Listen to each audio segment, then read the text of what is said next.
Welcome back to another story on Infidelity Tales Lab. Before we begin, tell us, where in the world are you watching from? Now, let's dive into today's story. Chapter 1. The Perfect Life. Luke Stafford had always been a man who paid attention to details. As a forensic accountant who'd helped the FBI take down 3 major crime syndicates, he'd built a career on noticing what others missed. The slight tremor in a witness's voice. The microscopic inconsistency in a ledger. The way people's pupils dilated when they lied. Which is why, on that Tuesday evening in September, he noticed something was off the moment he walked through his front door. The house smelled wrong. Elsa always lit her vanilla sandalwood candles when she worked from home. But today, there was something else. A sharper, chemical note underneath. Perfume, but not her usual brand. He set his briefcase down slowly, his mind already cataloging anomalies. "Elsa," he called out. "Upstairs, honey." Her voice floated down, bright and familiar. "I'm just finishing up some work." Luke loosened his tie and headed to the kitchen. They'd been married for 5 years, together for 8, and he knew her patterns better than his own. Elsa was a commercial real estate developer, aggressive and ambitious, with a streak of ruthlessness that had always excited him. She'd built her company, Stafford Development, from nothing. Though she kept her maiden name professionally, she was proud to be Elsa Stafford in their personal life. But lately, things had been different. It started 3 months ago. Late-night phone calls she'd take in another room. Weekend site visits that ran longer than necessary.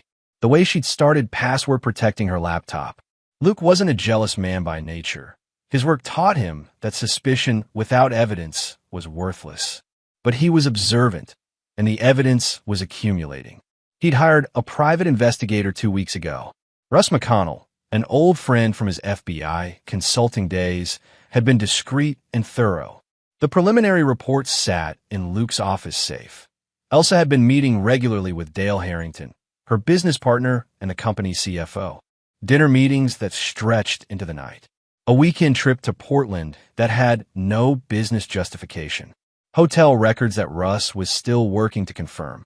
Luke poured himself a bourbon and stared out the kitchen window at the lake behind their property. Lake Meridian was beautiful in the fading light, the water turning from blue to black as the sun set. They bought this house specifically for the view, for the privacy it offered. 5 acres of wooded property with their nearest neighbor half a mile away. Privacy that suddenly felt isolating. "Luke," Elsa appeared in the doorway, and for a moment his breath caught. She was beautiful. Auburn hair, green eyes that could cut through steel in a business meeting and soften a honey when she looked at him. Or used to look at him. "You're home early." "Wrapped up the Williams case ahead of schedule," he said, watching her carefully. She was wearing clothes she'd put on this morning, black slacks, a silk blouse, but her hair was different, styled differently than she'd worn it in years. Swept to one side in a way that looked almost rehearsed. "That's wonderful." She crossed the room and kissed his cheek. The perfume smell was stronger now. Definitely not hers. "I was thinking we could order Thai tonight. I have a conference call at 7, but after that, we could watch that documentary you wanted to see." Everything she said was normal. The words were right, the tone appropriate.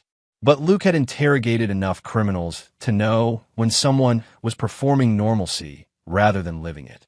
"Sounds perfect," he said, matching her smile. "How was your day?" "Oh, the usual chaos.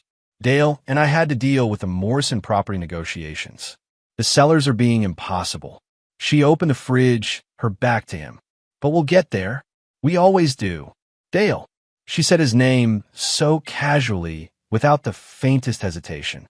Luke took a slow sip of bourbon and decided not to push. Not yet. He needed more information, and Russ was supposed to call him tomorrow with the hotel records. They ordered food, made small talk. Elsa took her call in the study while Luke cleaned up.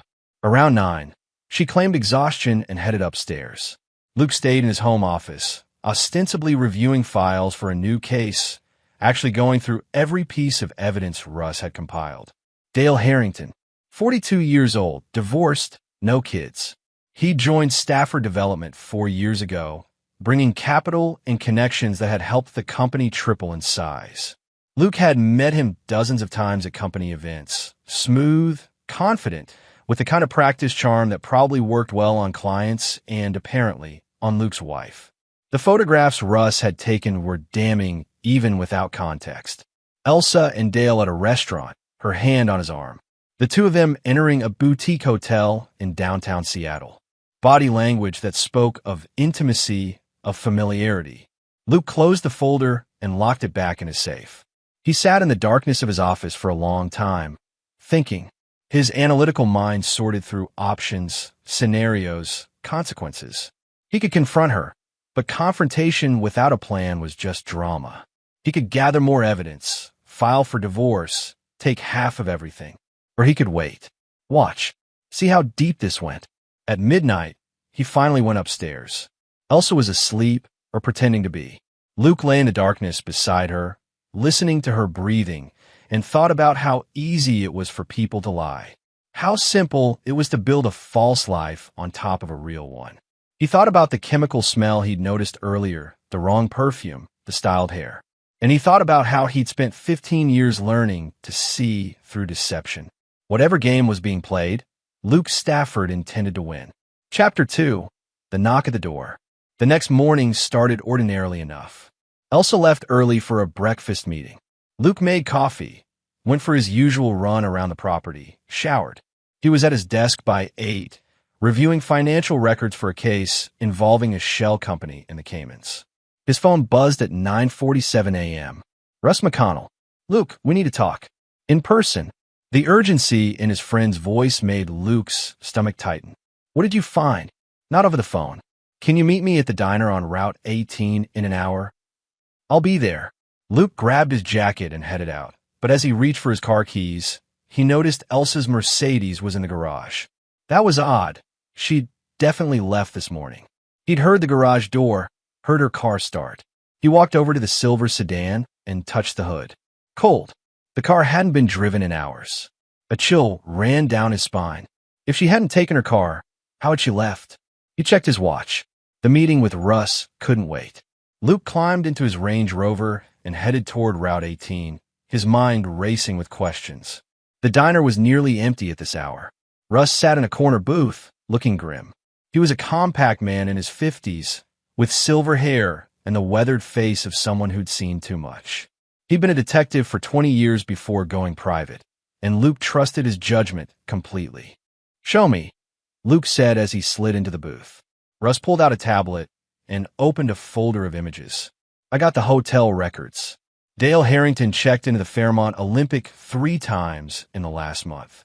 Twice with a woman matching Elsa's description. Matching, that's the thing. Russ swiped to a grainy security camera image. A woman with auburn hair, about Elsa's height and build, entering the hotel with Dale. The quality isn't great, but look at this. He pulled up another image, this one from 2 nights ago. Same hotel, same couple. And this one from yesterday morning. Luke studied the images. The woman looked like Elsa from behind, but something about the way she moved was different. The gait was wrong, the posture slightly off. There's more, Russ said quietly. I found Dale's credit card records. He made a purchase at a theatrical supply company in Tacoma. $800. 3 weeks ago. Theatrical supply? Like costumes. Like professional makeup. Wigs. Prosthetics. Russ leaned forward.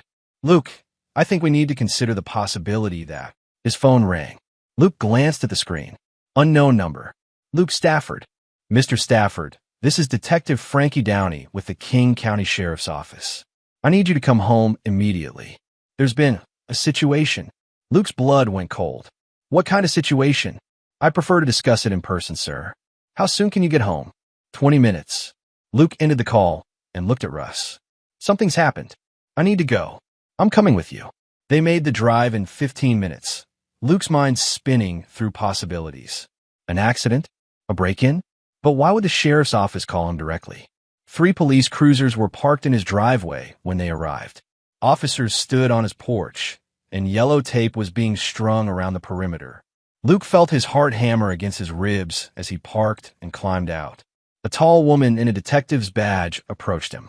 African-American, mid-30s, with sharp eyes that took in everything. Mr. Stafford? I'm Detective Downey. Is there somewhere we can talk? What's going on? Is Elsa okay?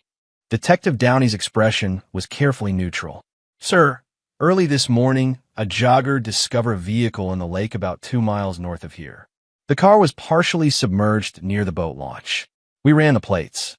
Luke felt the world tilt. Elsa's Mercedes. Yes, sir.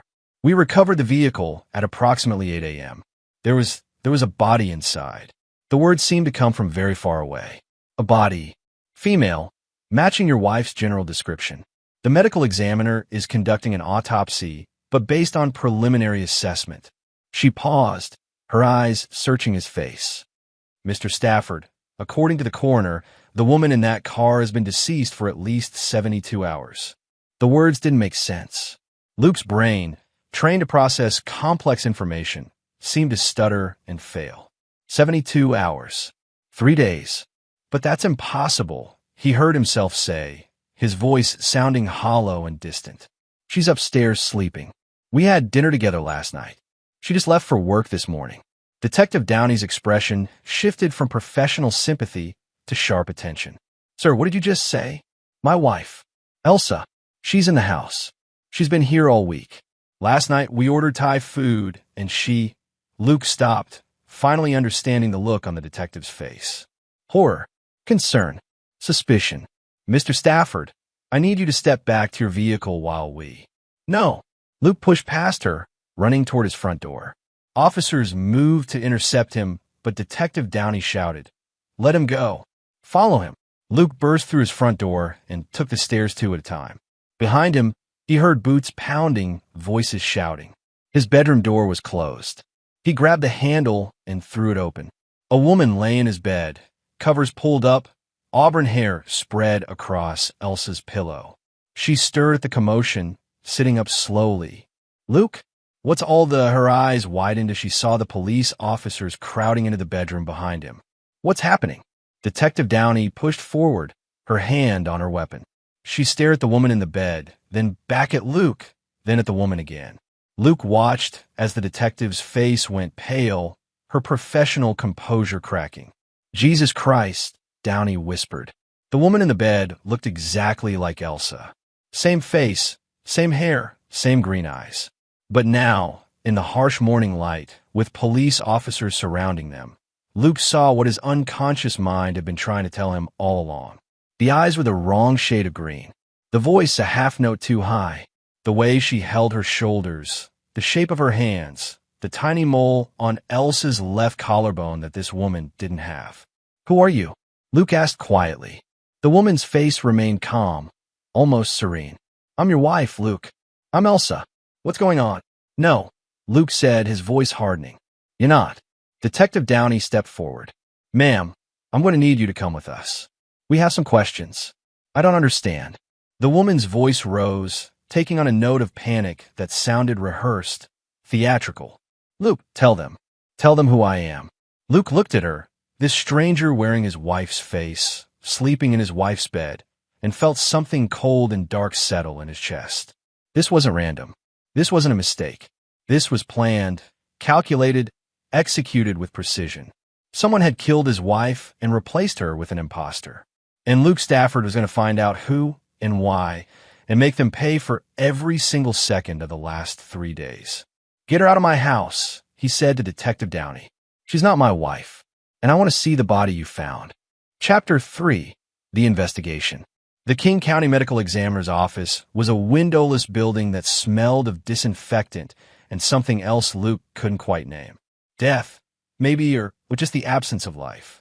Detective Downey led him through sterile hallways to a viewing room with a window that looked into the examination area. I have to warn you, Mr. Stafford, she said gently. The body has been in the water for several days. There's been significant... I understand. I need to see her. The medical examiner, a weary-looking man named Dr. Ken Fox, pulled back the sheet. Luke forced himself to look, to catalog what he saw with the same clinical detachment he used in his casework. The body was bloated, discolored, but he knew. The shape of her ears. The small scar on her chin from a childhood bike accident. The tattoo on her right ankle. A small compass rose she'd gotten in college. This was Elsa, his wife. The woman he'd loved for 8 years.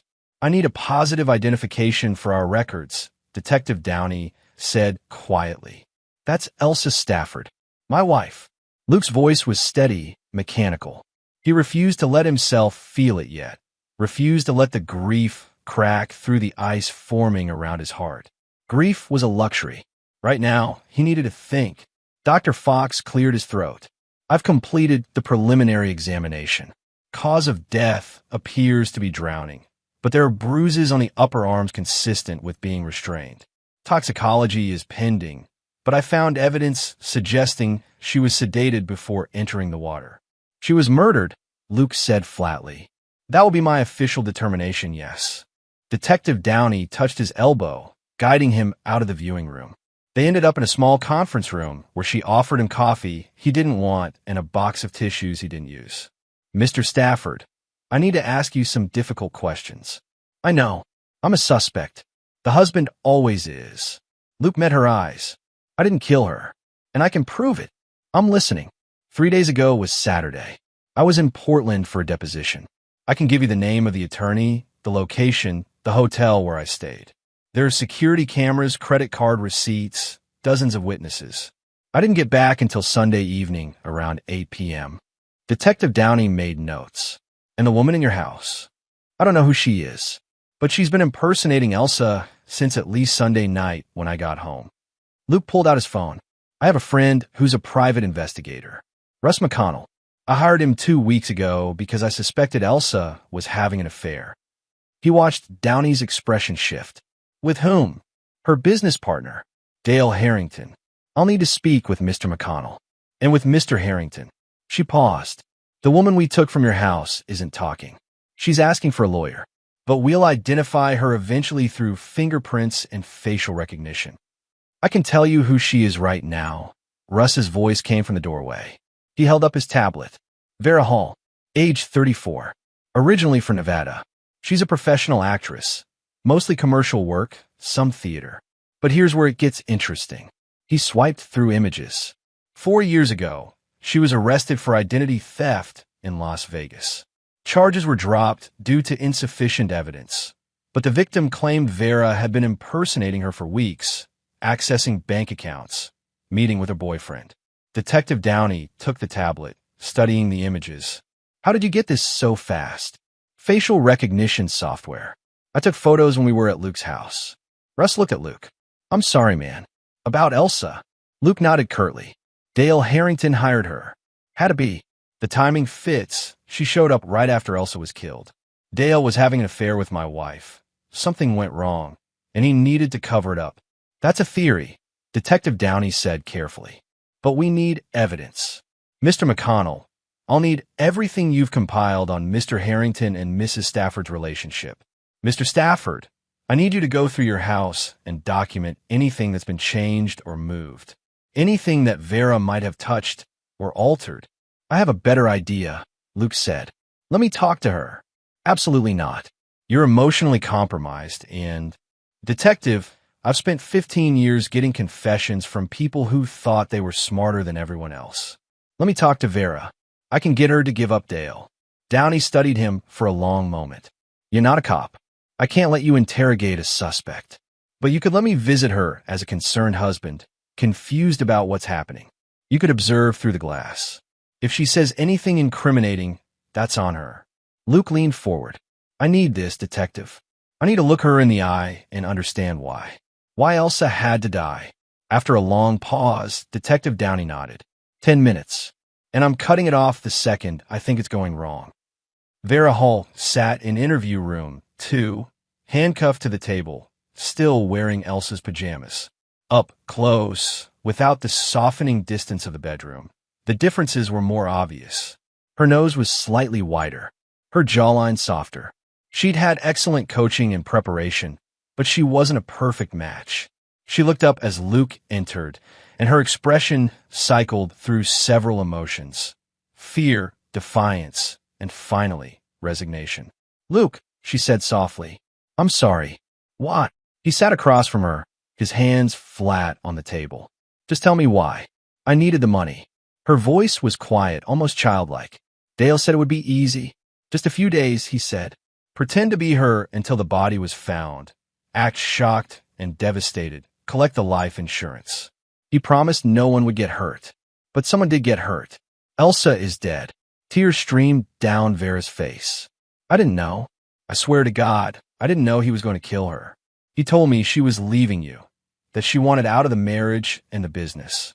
He said she'd agreed to disappear, start a new life somewhere else, and I was just supposed to play the role until things settled down. Luke felt his hands curl into fists. You're lying. I'm not. I swear.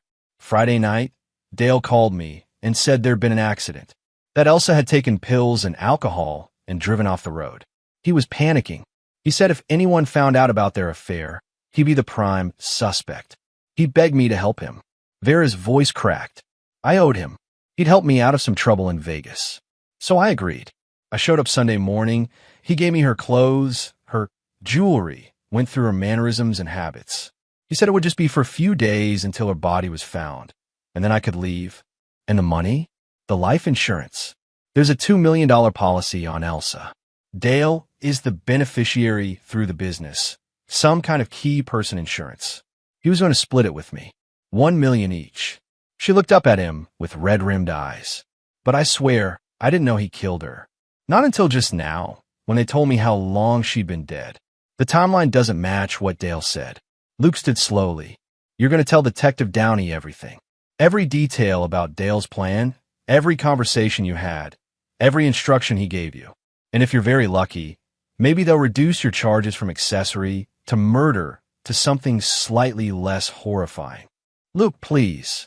My wife is dead, he said quietly, and the ice around his heart cracked just enough to let the rage bleed through. She died scared and alone because your friend Dale wanted money. So no mercy, no sympathy. You're going to give the police everything, and then you're going to spend a very long time in prison thinking about what happens to people who help murderers. He left the room before Vera could respond.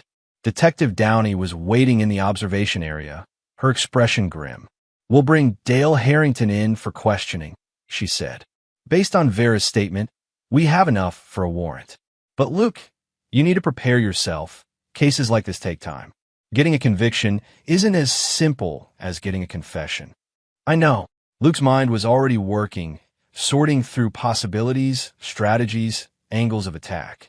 But Dale doesn't know that I know.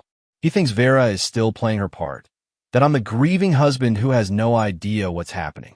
That gives us an advantage. Us. Downey raised an eyebrow. Mr. Stafford, this is a police investigation. You're a victim, not a detective. With all due respect, detective, I'm a forensic accountant who's helped put away more criminals than most cops see in a career.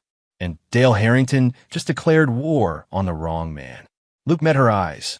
I'm going to help you build a case that's so airtight, so completely overwhelming, that Dale won't be able to lie his way out of it. I'm going to give you everything you need to put him away for life. And what do you get out of it? Luke thought about Elsa, about their first date, their wedding day, the way she laughed at his terrible jokes, about the future they'd planned and the life that had been stolen from both of them. Justice, he said quietly. I get justice. Chapter 4, The Puppet Master. Dale Harrington's office at Stafford Development occupied the corner of the third floor with a view of Elliott Bay. Luke had been there dozens of times, had shared drinks with Dale at company parties, had listened to him expound on commercial real estate trends and investment strategies. He'd thought Dale was smooth, but essentially harmless, a typical corporate climber with too much hair gel and a weakness for expensive watches. He'd been catastrophically wrong. Luke sat in his car across the street from the office building, watching employees filter in for the workday. It was Wednesday morning, exactly 24 hours since police had pulled Elsa's car from the lake. Dale would have heard about it by now. The news was all over local media. Body found in submerged vehicle. Police investigating death of local developer. The stories were careful not to name Elsa yet, pending notification of family, but Dale would know. Luke's phone buzzed. Detective Downey. We picked up Dale Harrington an hour ago. He's in interview room 1 with his attorney, demanding to know what this is about. Has he asked about me? 3 times. We told him we're still notifying you about your wife's death. There was a pause. Luke, I need you to stay away from this building. I know what you're thinking, but I won't do anything to compromise your case, detective. I promise. Luke ended the call and climbed out of his car.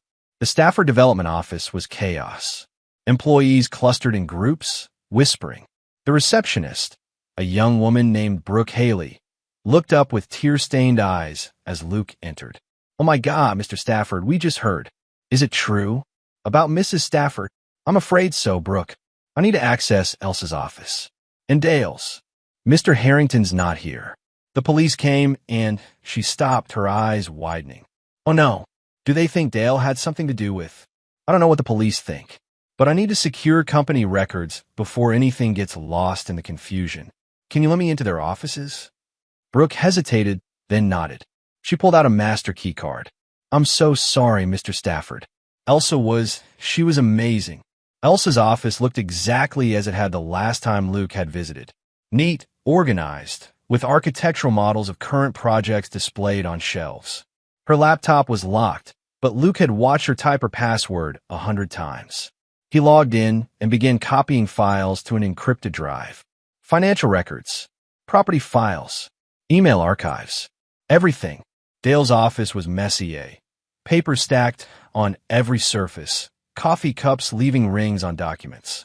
Luke worked methodically, photographing everything with his phone before touching it. His years working with the FBI had taught him proper evidence handling, even if this wasn't technically legal. He found what he was looking for in Dale's desk drawer, hidden under a stack of old contracts. A burner phone. Luke powered it on. The text history was damning. From Dale to unknown. "She's getting suspicious. We need to move up the timeline." Unknown. "I could be ready by Saturday. But this is going to cost more." Dale. "Fine. Whatever it takes. Just make it look like an accident." Luke's hand shook as he photographed every message. The timestamps matched Vera's story. Dale had been planning this for at least 2 weeks. But the messages to Vera were separate from another thread. This one, even more chilling. Dale to unknown too. "It's done. She went off the road near the boat launch. Make sure the car goes into the water." Unknown too. "Consider handled. Our business is concluded." Luke copied the entire phone's contents to his laptop, then carefully returned everything to where he'd found it. He was just closing Dale's drawer when he heard voices in the hallway. "Absurd. I had nothing to do with Elsa's death. This is harassment." Dale's voice, sharp with indignation. Luke ducked into the supply closet adjacent to Dale's office, leaving the door slightly ajar. Dale entered with his attorney, a sharp-eyed woman named Kelly May that Luke recognized from high-profile corporate cases. "The police have nothing," Kelly was saying. "Some circumstantial evidence about an affair. That doesn't prove murder. They'll have to release you within 24 hours if they can't find something concrete." They mentioned a woman, someone impersonating Elsa. Dale's voice was lower now, worried. "How could they know about Vera? Did you use your own phone to contact her?" "No, I used a burner." "Untraceable. Then they're phishing. Don't give them anything to work with." Kelly paused. "Dale, I need to ask you this. Did you have anything to do with Elsa Stafford's death?" "Of course not. We were having an affair, yes. But I loved her. She wanted to leave Luke, and we were planning a future together. I would never hurt her." The lie was so smooth, so practiced, that Luke almost believed it himself. He recorded everything on his phone, knowing it wouldn't be admissible, but not caring. He wasn't building a legal case. He was building an understanding. After they left, Luke emerged from his hiding spot and finished his work. He found more evidence in Elsa's files. Emails from Dale suggesting property deals that required Elsa to take on massive personal debt. Insurance policies that Dale had encouraged her to sign. A carefully constructed trap that would have left Elsa financially exposed while Dale maintained clean hands. But Elsa had been too smart for that. Luke found a hidden folder on her computer labeled insurance. Inside were documents showing she'd discovered Dale's scheme 3 weeks ago. Email drafts to the company's board of directors outlining Dale's attempts to defraud the company. Screenshots of text messages between Dale and unknown third parties discussing ways to eliminate the competition. Elsa had been building a case against Dale.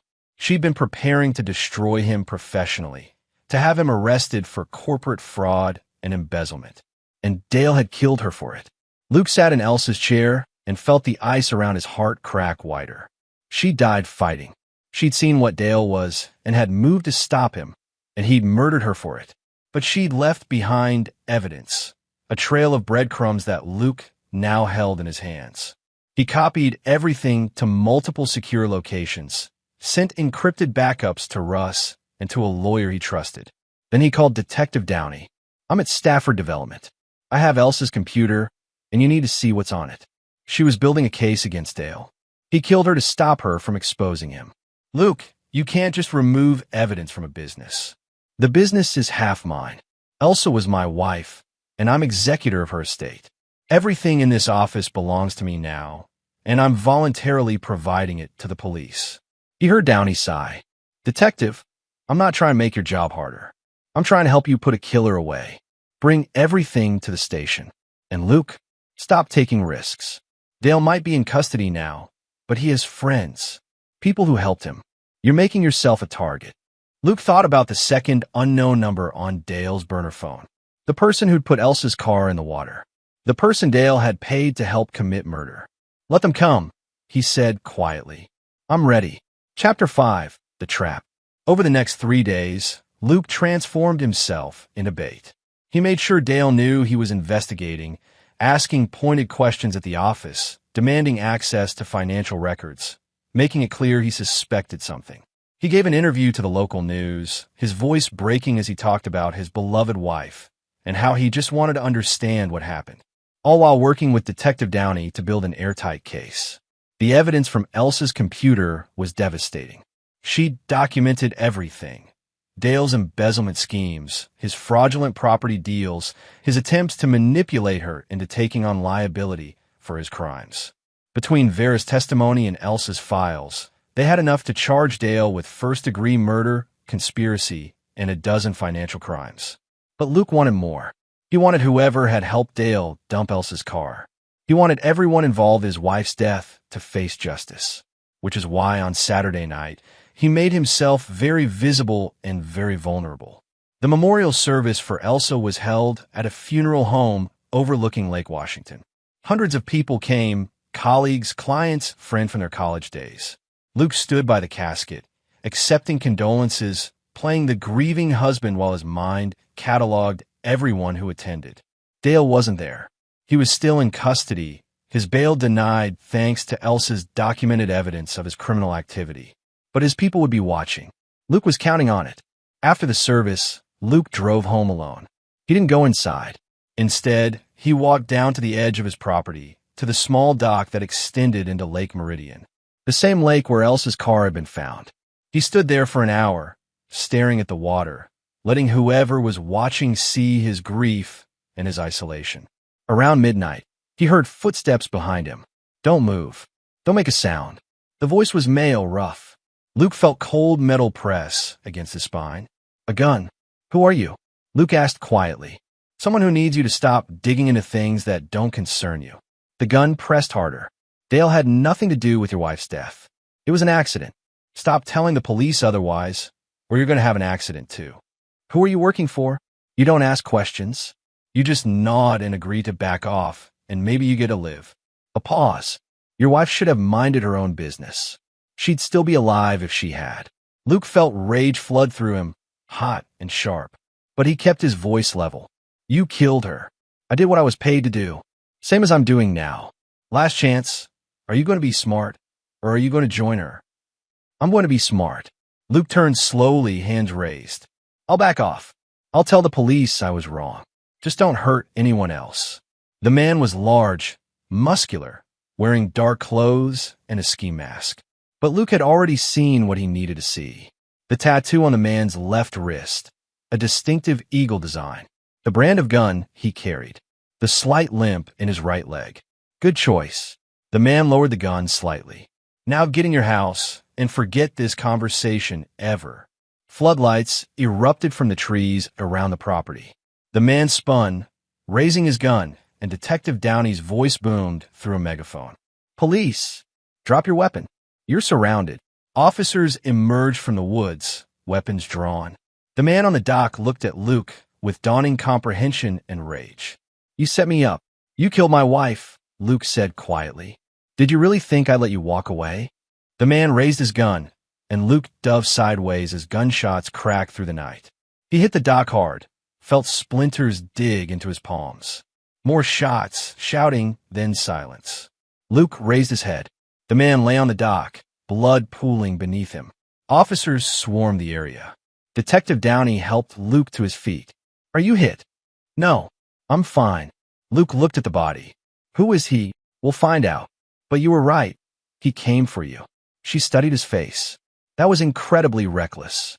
You could have been killed, but I wasn't. And now you have evidence of a direct threat tied to Dale.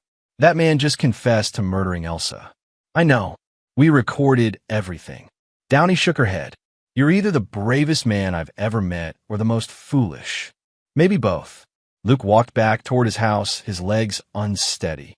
The adrenaline was wearing off, leaving him shaky and cold. Will this be enough to put Dale away for life? Combined with everything else? Yes, this is enough. Luke nodded.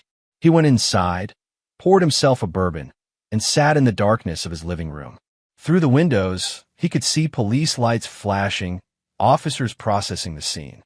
He thought about Elsa, about her final moments, scared and alone, about Dale's betrayal and Vera's complicity, about the man on the dock who'd killed for money and died for it. Justice was coming, but it felt hollow, incomplete, because Elsa was still gone and no amount of revenge could bring her back. Chapter 6: The Web Titans. The man on the dock was identified as Oscar Roberson, a former security contractor with a history of violence for hire. His phone records connected him directly to Dale Harrington's burner phone. 12 calls in the week leading up to Elsa's death, including one made just hours before her car went into the lake. But the truly damning evidence came when police searched Oscar's apartment. They found $50,000 in cash, documentation of a wire transfer from an offshore account Dale controlled, and a detailed file on Elsa, her schedule, her habits, her vulnerabilities. Dale had planned everything meticulously, except for the one variable he couldn't control: Luke's intelligence and determination. On Tuesday morning, Luke sat across from Detective Downey in her office at the King County Sheriff's Station. Between them lay folders containing every piece of evidence they compiled: financial records, phone logs, witness statements, Elsa's own documentation of Dale's crimes. "The prosecutor is calling it one of the strongest murder cases he's seen," Downey said. "Dale's lawyer is already floating plea deal options." "No deals." Luke's voice was flat, hard. "He goes to trial. He faces a jury. He gets convicted and sentenced to life without parole. Nothing less. That's not your decision to make." "I know. But if the prosecutor tries to accept a plea, I'll make sure every media outlet in the state knows that Dale Harrington murdered a woman to cover up his financial crimes, then try to have her husband killed when he got too close to the truth. I'll make this case so high profile that accepting a plea becomes political suicide." Downey studied him for a long moment. "You've changed. Since Elsa died." "Yes." Luke met her eyes. "I thought I understood evil before. I'd seen white-collar criminals destroy lives, watch people lie and cheat and steal without remorse. But this, Dale didn't just kill Elsa. He erased her. He had someone wearing her face, sleeping in her bed, living her life while her body rotted in the lake. That's not just murder. That's obliteration. And you want him obliterated in return. I want him to face consequences. Real ones. The kind that can't be bought or negotiated away." Luke leaned forward. "Detective, you've been more than fair with me. You've let me help when you didn't have to. So I'm asking you one more favor. Let me testify at the trial. Let me tell the jury exactly who Elsa was and what Dale took from the world when he killed her. Victim impact statements come at sentencing, not during trial. Then let me be a character witness. I can speak to Dale's relationship with Elsa, to his personality and patterns. I can help the jury understand the kind of man who could plan and execute this crime." Downey was quiet for a moment. "You know he's going to try to paint Elsa as the villain, right? His defense will claim she was embezzling, that she was planning to run away with company money, that Dale was trying to stop her and things got out of hand. Let him try. I have her emails, her documentation, her meticulous records proving she discovered his crimes and was preparing to turn him in. The truth is on our side. The truth doesn't always win in court. Then we'll make sure it does." Over the next month, Luke worked with the prosecution to build their case. He sat through countless meetings, walked them through financial records, explained Elsa's business dealings in excruciating detail. He provided context for every email, every transaction, every piece of evidence that might seem ambiguous. And he watched as the case against Dale grew from strong to unassailable. Vera Hall took a plea deal, 15 years in exchange for a full testimony. She would tell the jury how Dale had recruited her, coached her, paid her to impersonate a dead woman, how he'd lied about Elsa's death being an accident, how he'd manipulated Vera into becoming an accomplice. Oscar Roberson's death became evidence of Dale's desperate measures. The prosecution would argue that he'd sent Oscar to kill Luke, to tie up loose ends, to prevent the truth from emerging. But Dale's defense team wasn't giving up. They leaked stories to sympathetic media outlets. Dale as the passionate lover, Elsa as the cold businesswoman. They suggested Luke was the real villain, a controlling husband who'd driven his wife into another man's arms. They even hinted that Luke might have killed Elsa himself and framed Dale. Luke watched these attacks with cold detachment. Let them come. Let Dale's lawyers spin whatever narrative they wanted. The evidence didn't lie. 3 weeks before trial, Luke received an unexpected visitor. Kelly May, Dale's attorney, showed up at his house unannounced. "Mr. Stafford, I'd like to speak with you." Off the record, Luke let her in curious. They sat in his living room, the same room where Vera had once played the role of his wife. "My client wants to make you an offer," Kelly said. "He'll plead guilty to manslaughter. 8 years, out in 5 with good behavior. In exchange, he'll provide full restitution of any money he embezzled from Stafford Development, plus $1 million to you personally for your pain and suffering." Luke laughed a harsh sound. "No, Mr. Stafford, be reasonable. A trial is going to be brutal for everyone involved. Your wife's reputation will be dragged through the mud. Every detail of your marriage will be examined. And there's always the chance a jury will by reasonable doubt. There's no reasonable doubt here. Dale killed Elsa to cover up his crimes. He hired someone to impersonate her. He sent another man to kill me. Those are facts, not opinions. Facts that can be interpreted different ways. Dale admits to the affair. He admits to some financial impropriety, but he maintains he didn't kill your wife. He says Oscar Roberson acted on his own, that he'd hired Oscar for security work and Oscar went rogue."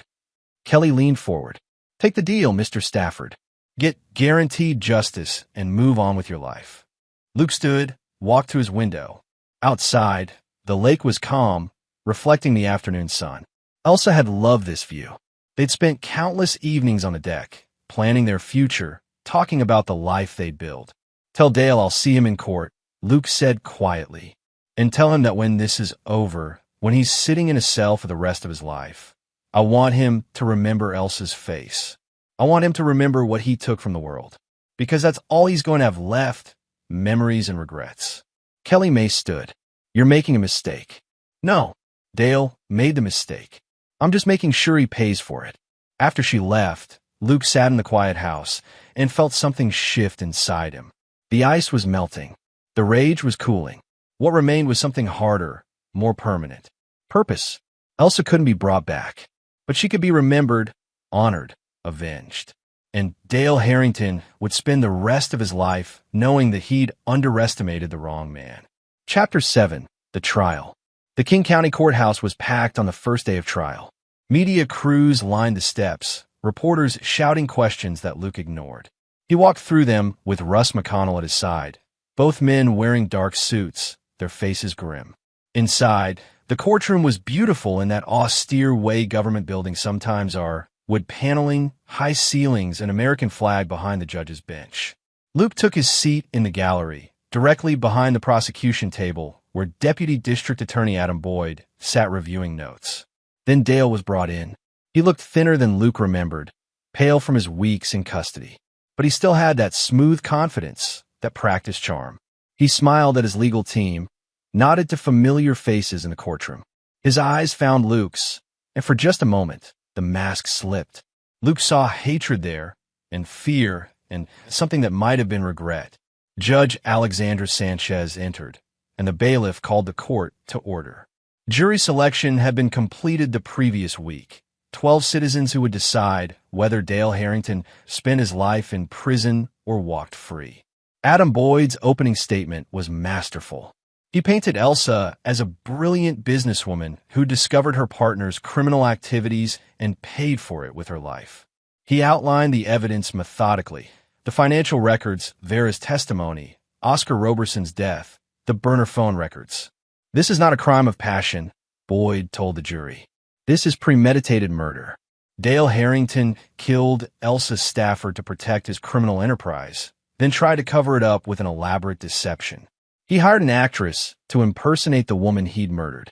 And when Elsa's husband got too close to the truth, he hired a hitman to eliminate him too. This is not the work of a man who made a mistake. This is the work of a calculating killer." Dale's attorney, Kelly May, countered with emotion. Dale, as the heartbroken lover, destroyed by Elsa's death. Yes, they'd had an affair. Yes, Dale had engaged in some questionable business practices. But murder? Never. Kelly suggested alternative theories. Oscar Roberson acting on his own, perhaps even Luke himself as the killer. She painted reasonable doubt with broad strokes. The trial lasted 3 weeks. Luke attended every day, watching as piece by piece the prosecution built their case. Vera Hall took the stand, her voice shaking as she described how Dale had recruited her, coached her, paid her to become Elsa. She cried when Adam Boyd showed her photos of the real Elsa's body, pulled from the lake. "I didn't know," Vera said. "I swear I didn't know he'd killed her. He told me it was an accident, that she'd taken pills and driven off the road. I thought I was just helping cover up a tragedy, not helping a murderer." Kelly May tore into her on cross-examination. "You were paid $50,000 to impersonate a dead woman, and you expect us to believe you didn't ask questions? You lived in her house, slept in her bed, lied to her husband every single day, and you claim you were innocent." "I was stupid," Vera whispered. "I was desperate and stupid, and I let Dale manipulate me. But I never wanted anyone to die." The jury looked skeptical. Luke hoped it was skepticism toward Vera's claims of innocence, not the prosecution's case. The financial evidence was damning. Forensic accountants traced the $50,000 paid to Oscar Roberson back to an offshore account Dale controlled. They showed how Dale had systematically embezzled from Stafford Development, how he tried to manipulate Elsa into taking the fall for his crimes. Elsa Stafford discovered this scheme 3 weeks before her death, the accountant testified. Her files show she was preparing to go to the board of directors, to law enforcement. She was about to destroy Dale Harrington's career and send him to prison. "So he killed her first," Adam Boyd said. Objection. Speculation. Sustained. The jury will disregard. But the implication hung in the air, heavy and damning. On day 12, Luke took the stand. Adam Boyd walked him through his relationship with Elsa, their marriage, her work. Luke spoke clearly, keeping his emotions in check, painting a picture of a woman who was brilliant, driven, ethical. "Did your wife ever express concerns about Dale Harrington?" Boyd asked. "Yes. About 3 weeks before her death, she told me she'd discovered irregularities in the company finances. She said she needed to investigate further before bringing it to the board, but she was worried Dale was involved in something illegal." "Did she seem afraid?" "No. Elsa wasn't easily frightened. She was angry. She felt betrayed." Kelly May's cross-examination was sharp. "Mr. Stafford, you hired a private investigator to follow your wife, correct?" "Yes." "Because you suspected her of having an affair?" "Yes." "Were you angry about this affair?" Luke met her eyes. "I was hurt, but I never wished her harm. Hurt enough to want revenge." Objection. Boyd was on his feet. "Counsel is implying." "I'll allow it," Judge Sanchez said. "Answer the question, Mr. Stafford." "No," Luke said firmly. "I love my wife. When I learned about the affair, I planned to confront her to see if our marriage could be saved. I never wanted her dead. But you'd benefit significantly from her death, wouldn't you?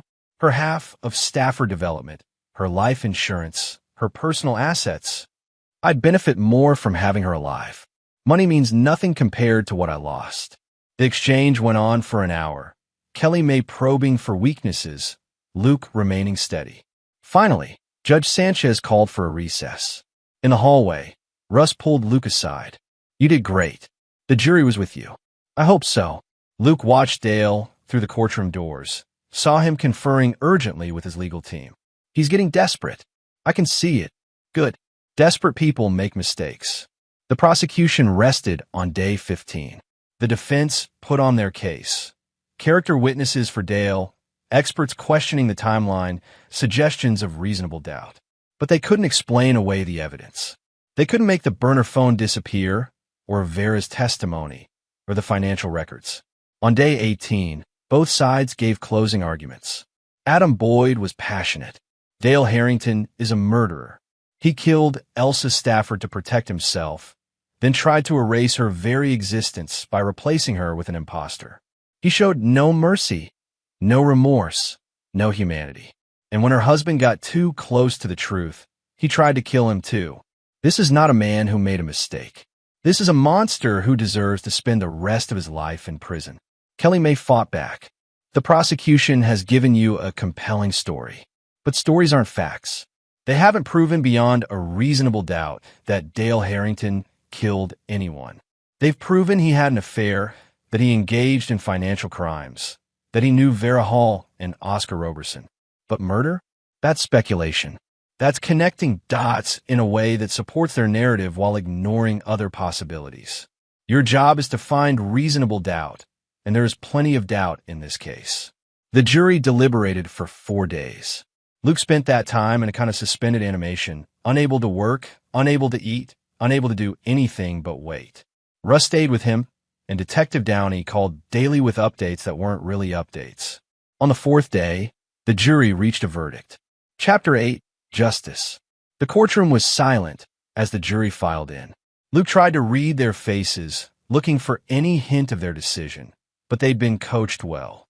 12 blank expressions, giving nothing away. Judge Sanchez addressed the foreman.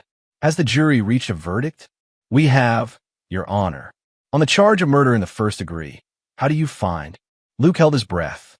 Across the room, Dale stood rigid, his hands gripping the defense table. "We find the defendant guilty." The courtroom erupted. Luke felt his knees weaken, and Russ's hand on his shoulder was the only thing keeping him upright. He watched as Dale's face crumpled, as Kelly May frantically called for a mistrial, as Judge Sanchez restored order with sharp strikes of her gavel. On the charge of conspiracy to commit murder, guilty. On the charges of embezzlement, fraud, and witness tampering, guilty on all counts. Luke closed his eyes and felt tears streak down his face. 4 months of investigation, weeks of trial, endless hours of evidence and testimony. And now, finally, justice. Judge Sanchez set sentencing for 3 weeks out.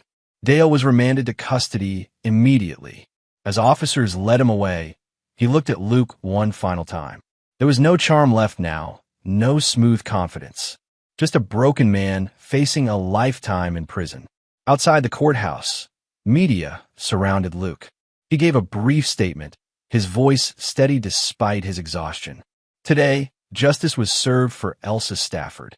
My wife was a brilliant woman who died because she refused to look away from corruption.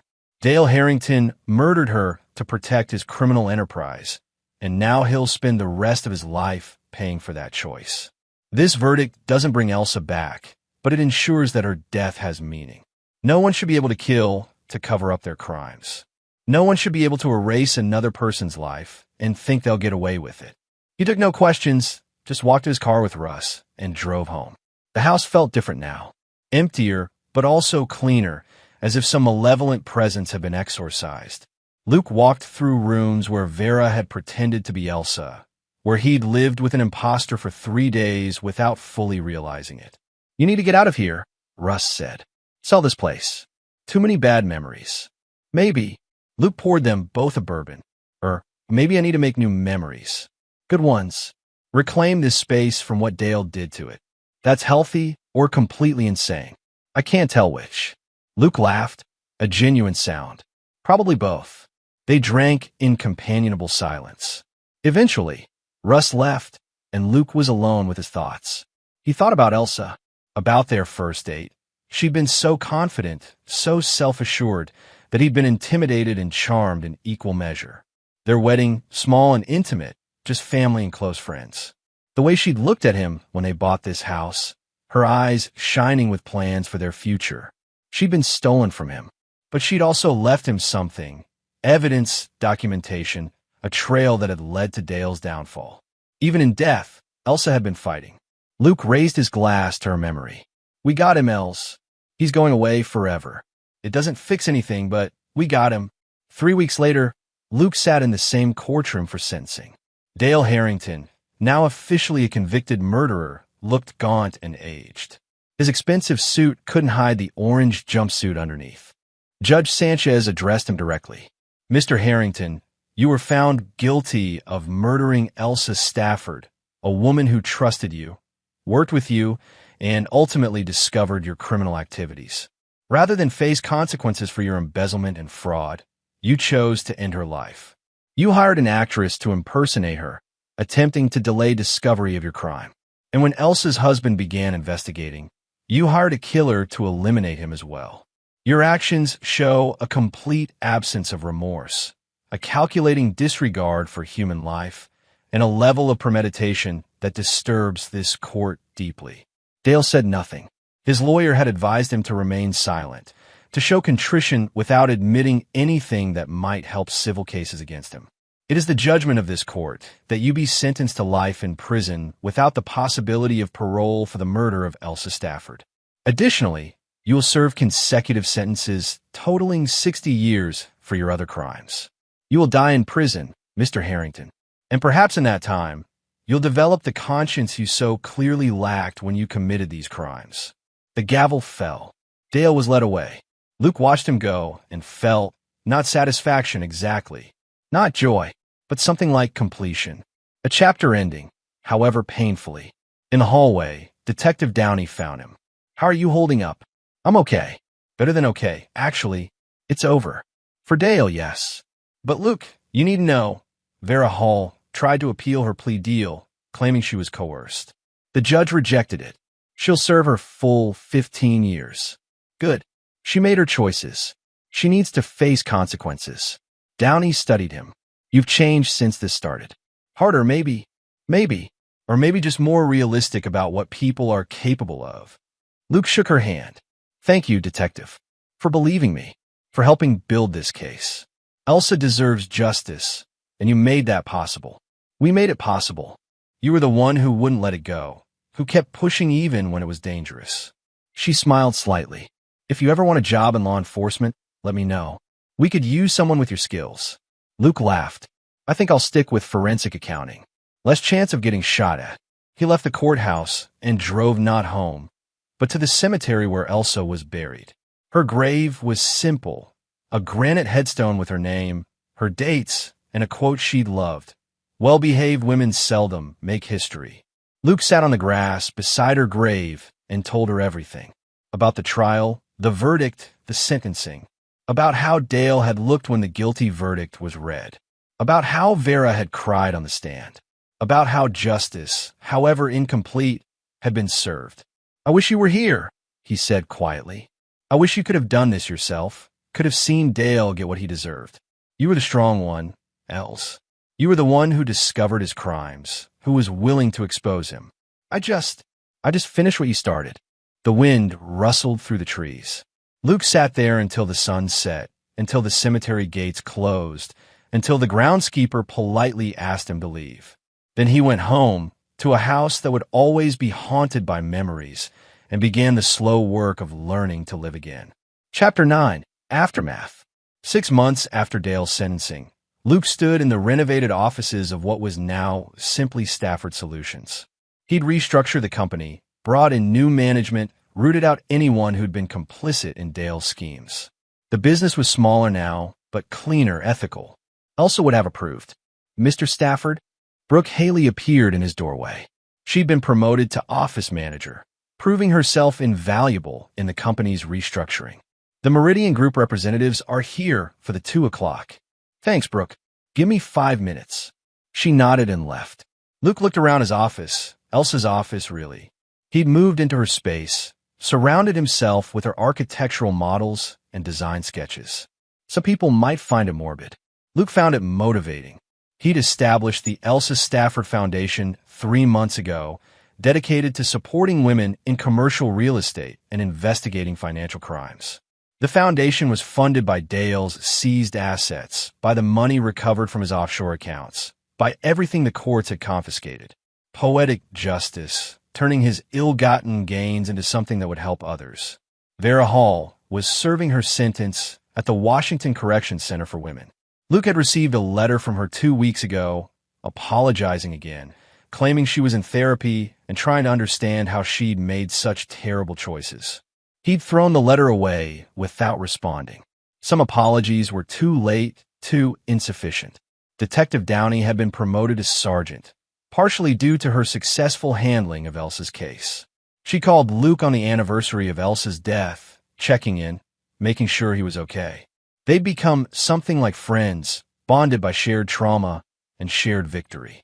Russ McConnell had officially retired from private investigation, but he still consulted on cases that interested him. He and Luke met for drinks every Friday, rarely talking about the case anymore, just enjoying each other's company.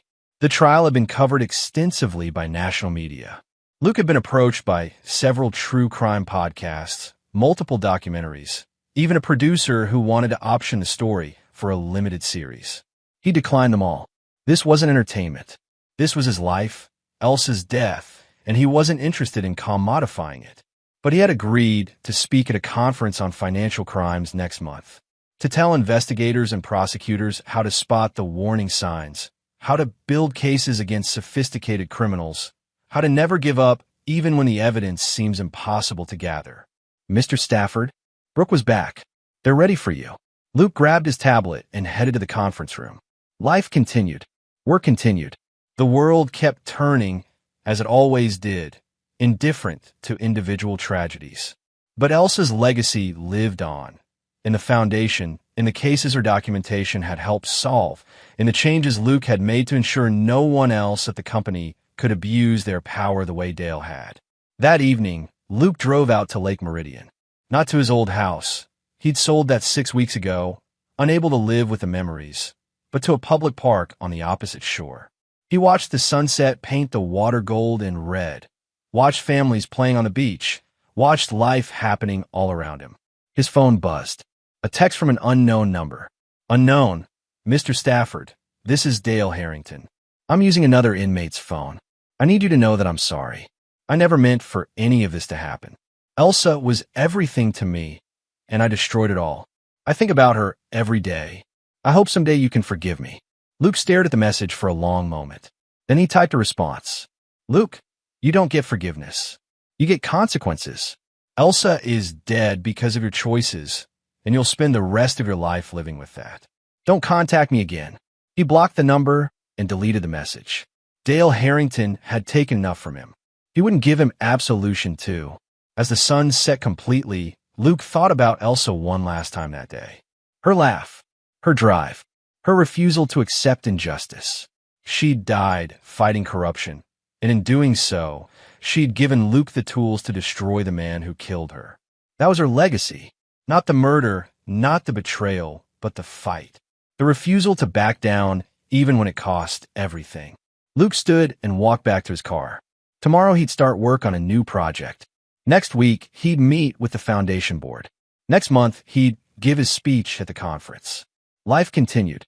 And in continuing, in thriving despite what Dale had done, Luke found his own victory. Elsa Stafford had been murdered, but she had not been defeated. Her husband had seen to that. And Dale Harrington, sitting in his cell, would spend the rest of his life knowing he'd underestimated both of them. That was justice. Not perfect, not complete, but real. And it was enough. And there you have it. Another story comes to an end. What did you think? I'd love to hear your thoughts in the comments below. If you enjoy this story, consider joining our community by subscribing. It means the world to us. For more stories like this one, check out the recommended videos on screen. And I'll see you there.